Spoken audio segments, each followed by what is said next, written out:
ان چند دنوں کا سب سے اہم ایشو بنا ہوا ہے بی بی کا مقدمہ، جب سے کہ کنیز زہرا نے حق زہرا پڑھا، مولویوں کی نیندیں حرام ہو گئی ہیں، انہیں پتا ہے کہ اب بات کہیں کی کہیں چلی جائے گی۔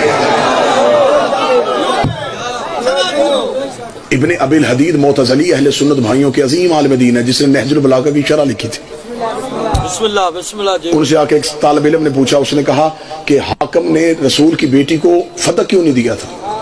فضائل سننا، فضائل سننا، بہت بڑی بات، اتنی عارفانہ بات میرا خیال ہے کہ علی کے حکم کے بغیر ہو نہیں سکتی۔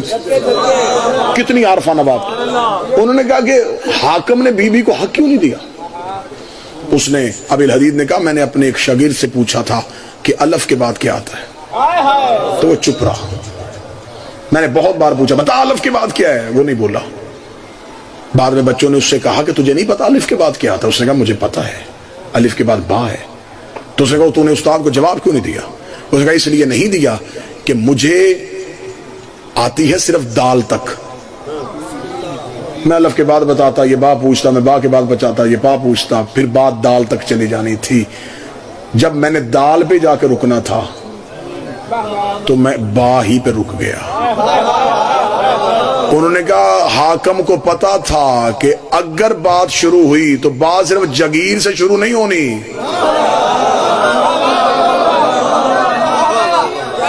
یہ بات کہیں کی کہیں چلی جائے گی۔ سوشل میڈیا میرے قوم کے بچے بیٹھے ہیں، ان کے سامنے یہ موضوع، کیونکہ یہ ممبر سے پڑھا نہیں گیا، پڑھا کس لیے نہیں گیا، یہ نہیں ہے کہ کوئی جانتا نہیں ہے، آپ یہ نہ سمجھے کہ کوئی نہیں جانتا کہ بی بی کا حق مقدمہ کیا تھا، یہ حق ہے لیکن پڑھا اس لیے نہیں گیا ہماری بزدلی کی وجہ سے۔ میں ممبر سے ببانگے دہل کہہ رہا ہوں، میں جرت کے ساتھ کہہ رہا ہوں، حق زہرا ہماری بزدلی کی وجہ سے نہیں پڑھا گیا۔ ہم نے اتنا حسین پڑھا کہ لوگ یزید کا نام نہیں لے رہے۔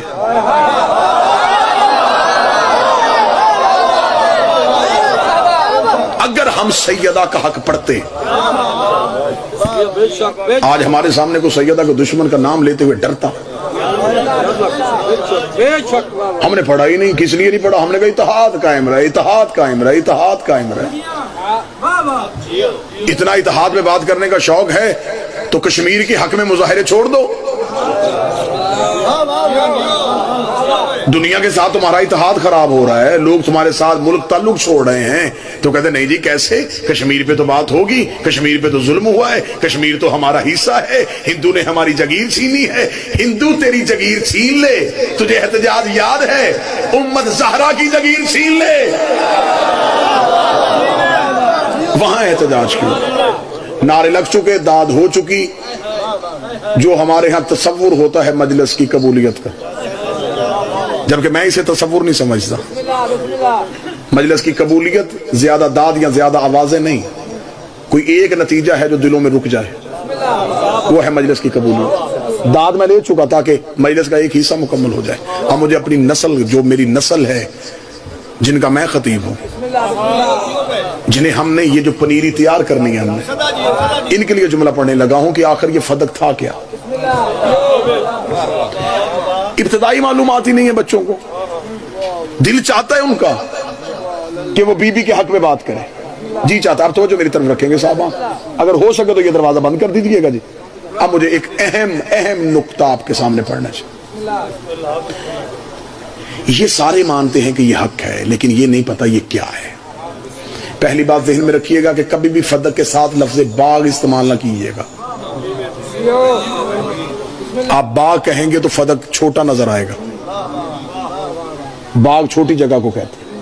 یہ ایک جگیر تھی، اس کے اندر 40 باغات تھے۔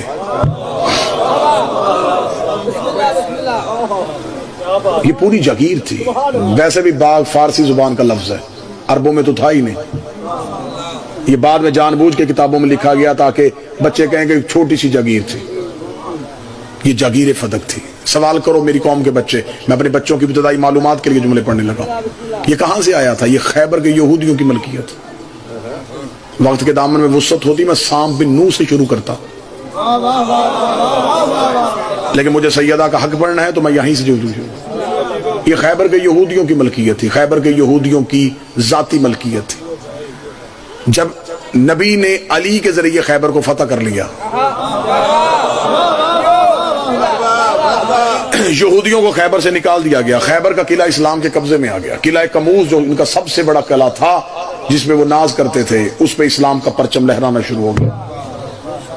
اب خیبر مسلمانوں کا ہو گیا، یہودی وہاں سے نکل کے مرہب کے قتل ہونے کے بعد انہوں نے نبی سے جنگ نہیں کی، مسلمانوں سے جنگ نہیں کی، انہوں نے خیبر چھوڑ دیا، وہ فدق کے علاقے میں جا کے آباد ہو گئے۔ فدق میں آباد ہو گئے، انہوں نے مسلمانوں کو اور اسلام کے خلاف دوبارہ سازش تیار کرنی شروع کی۔ خبر نبی کو مدینے پہنچ گئی کہ یہودی ابھی بھی باز نہیں آئے، وہ دوبارہ سازش تیار کر رہے ہیں۔ نبی نے دوسری بار خیبر میں اکیلے علی کو بھیجا، حکم پروردگار کے تحت امیر المومنین کو روانہ کیا، اور روانہ کرتے ہوئے رسول نے فرمایا اے علی، میں اور اللہ تجھے مکمل اختیار دے کے بھیج رہے ہیں، جو بھی کرنا ہوگا۔ خبر اللہ کو بھی تھی کہ کیا ہونے والا ہے، جو بھی تو فیصلہ کرے مجھے بھی منظور ہوگا، اللہ کو بھی منظور ہوگا۔ امیر المومنین پہنچ گئے فدق، اکیلے گئے، کسی غلام کو بھی ساتھ نہیں لے کے، اکیلے پہنچ گئے۔ امیر المومنین پہنچے، امیر المومنین نے یہودیوں کے عمرہ کو بلایا، جو امیر لوگ تھے، جو قبیلوں کے سردار تھے، انہیں بلایا، یہودیوں کے علماء کو بلایا، اکٹھے ہو کے سارے ایک جگہ پہ بیٹھ گئے۔ ابو طالب کے بیٹے نے خطبہ دیا، اکیلے امیر المومنین درمیان میں کھڑے ہوئے دیکھے، کہنے لگے دیکھو، اگر تو تمہارے دل میں خیبر کی شکست کا بدلہ لینے کی خواہش ہے تو میں تمہیں تمہارے گھر بتانے آیا ہوں کہ خیبر میں نے فتح کیا تھا۔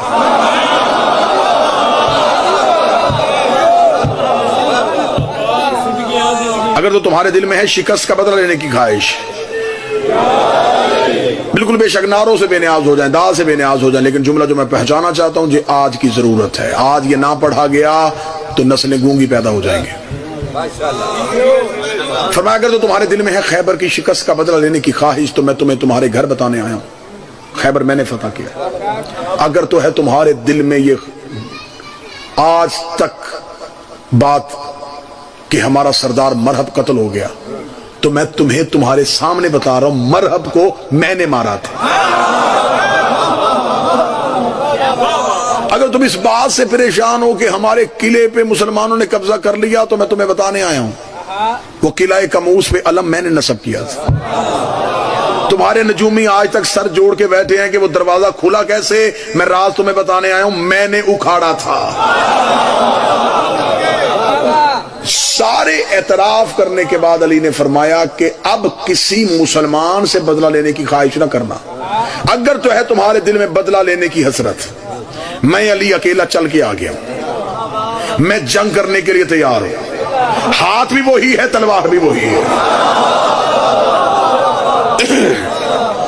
میں اکیلا آ گیا ہوں، چلو جنگ کرتے ہیں۔ یہودی عمرہ نے سر چکا لیا، انہوں نے کہا علی ہم نے تجھے خیبر میں لڑتے دیکھ لیا ہے، ہمیں سب سے بڑا ناز تھا اپنے اس پہلوان پہ جس کو تو نے پہلے ہی حملے میں 2 حصوں میں تقسیم کیا، ہم تیرے ساتھ لڑنا نہیں چاہتے۔ اللہ نے فرمایا اگر تم لڑنا نہیں چاہتے تو پھر آج کے بعد اسلام کے خلاف کوئی سازش نہیں کرو گے۔ اے علی ہم کوئی سازش نہیں کریں گے۔ اللہ نے فرمایا گارنٹی کیا ہے، ضمانت کیا ہے؟ انہوں نے کہا ضمانت یہ ہے کہ یہ پوری جگیر ہے نا، یہ ہم مسلمانوں کے رسول کو لکھ کے دے دیتے ہیں، صرف ہمیں اتنی جگہ دے دینا جس جگہ پہ ہمارے گھر ہیں، جو رہائشی علاقہ ہے، اگر وہ بھی تو دینا چاہے تو دے دے، اگر وہ بھی لینا چاہتا ہے تو ہم یہاں سے بھی چلے جاتے ہیں، ہم کہیں اور ہجرت کر جاتے ہیں، وہ بھی لے لیں۔ اللہ نے فرمایا ہم کسی کو بے گھر نہیں کرتے، رہو اپنے گھروں میں، جگیر لکھ کے دو۔ یہودی عمرہ نے فوری طور پہ ایک تحریر لکھی، تحریر کے نیچے اپنے دستخط کیے، امیر المومنین کے دستخط کروائے، تحریر علی کے ہاتھ میں دے دی۔ علی تحریر لے کے مدینے پہنچ گئے، رسول سے جا کے کہا یا رسول اللہ اسلام پھر جیت گیا۔ ایک بات میری قوم کے بچے، نوجوان نسل ہمیشہ اپنے ذہن میں رکھے، جب بھی آپ نے بی بی کے حق میں بحث کرنی ہے تو یہ ابتدائی معلومات آپ کے پاس ضرور ہونی چاہیے۔ اسلامی قوانین میں جو اسلامک لا ہے، جو آج بھی پاکستان کی عدالتوں میں بھی جو اسلامک لا کی کتابیں پڑھی ہیں، اس میں یہ بات درج ہے کہ اسلام کا قانون ہے کہ جس جاگیر پہ قبضہ کرنے کے لیے